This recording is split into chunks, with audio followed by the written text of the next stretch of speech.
Welcome everyone to another video on the Karting Tips channel, and today we're going to be covering the speed secrets and racing line behind getting a fast lap time at the Villagio karting circuit in 2022. The track is surfaced with a rubbery paint material, however the track has not been painted since 2019. Across the years, the track surface has lost much of its grip, so when you drive out on track it's a lot more slippery and it's easier to slide the go-kart. Now the key to getting a fast lap time at the Villagio karting circuit, make sure you're not sliding the go-kart. When you slide or drift your go-kart in the corners, you lose all of your momentum and your kart may even become stationary for a split second. Drifting may look cool or feel satisfying, however it's going to be very detrimental if you're aiming to get a fast lap time. Now let's watch a hot lap and then we'll break the lap down by explaining the racing line and the different techniques for braking and turning for each corner. For turn 1, you want to hug the inside edge all the way until you open up the kart before the first hairpin corner, first of 2 braking points, a middle apex through here which sets you up to take the rest of this middle part of the lap absolutely flat out. Through the S section we go the right left, getting close to the barriers there. Final part of the lap, slow in, fast out for this bog standard 90-degree left hand turn, flat out all the way up to the finish line for a quick lap at Villagio. As you notice, the lap goes by extremely quickly if you follow this racing line. So make sure you focus for this next part of the video where we're going to dissect it corner by corner.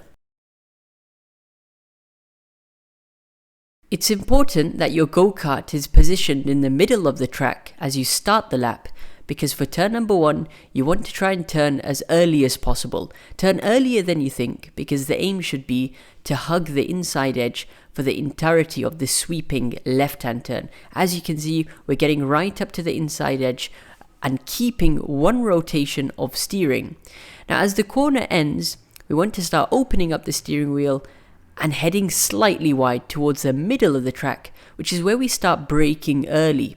As we brake early and hard, our kart rotates, the rear end will rotate, and this will help you turn the kart towards a targeted mid to late apex where the white barrier is over here. It's important we're always thinking ahead in go-karting, so for our exit we want to try to be towards the left hand side of the track. This enables you to have a wider approach for turn 3, so you should start turning early again, but you're able to drive the third corner flat out and you're directing the go-kart towards a middle apex over here. Remember, think ahead now towards the exit of the corner, which is where you should start looking at this blue pillar.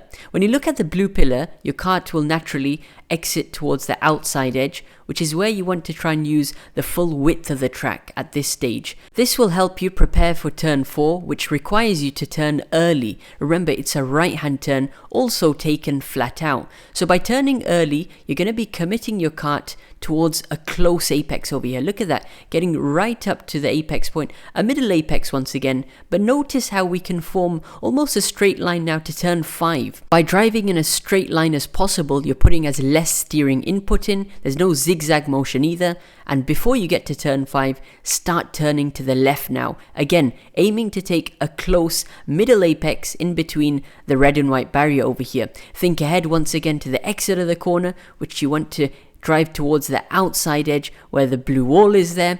Now it's up to you to go all the way out. You can choose to leave a bit of a gap to the right if your go-kart is slightly slower, and that's what we do in this case. Now approaching the back end of the lap now, this is important. For turn 6 you want to leave a bit of a gap to the inside edge because your main focus is on turn 7, which is the 90-degree left hand turn, which requires you to brake hard, brake early, rotate the kart so you can put it towards a targeted middle apex. By braking early and sacrificing a little bit of time on entry, you're able to accelerate out of the turn and utilize that instant acceleration in these electric go-karts, which will give you a better exit. And for this latter part of the lap, it's all about getting as close to the inside edge as possible. Hug the inside edge on the right, get ready to set up for the final corner, which is a sweeping left hand turn, also taken flat out over here, but your aim is to really hug the left hand side. Watch how close we get to the left, and to gain those extra hundredths or even tenth of a second at the end of the lap, you need to put half of your go-kart over the left hand grid slot, so you're minimizing the amount of meters you're taking all the way until the finish line. If you follow the line correctly, you'll notice that there's only 2 major braking points. That's at turn 2 and at turn 7. The key is to apply the concept of slow in, fast out at turn 2 and at turn 7. This is where you'd be approaching the corner with a level head with the most control over the go-kart, and you're able to brake slightly early so you can slow the go-kart down as fast as possible. And as soon as the go-kart is slowed down, you're able to accelerate out to the turn, hence gaining those tenths of a second compared to a driver who may be going fast in but slow out. It's also important to note that you're not approaching the corner too wide. When you approach the corner too wide at Villagio, because it's a tight and twisty layout, you're actually wasting meters by going all the way to the outside edge and then cutting back all the way to the inside edge. The moment you go all the way to the outside edge, this opens up a gap for a driver to pass you if it were a race, and also for a driver to gain lap time on you who was taking the corner slightly narrower. And with that guys, I hope you did enjoy today's video. Let me know in the comment section down below if this helped you get a faster lap time at the Villagio karting circuit. I'd be interested to find out. If you did enjoy the video, then I'm sure you know exactly what to do. But until the next video guys, keep karting and carry on.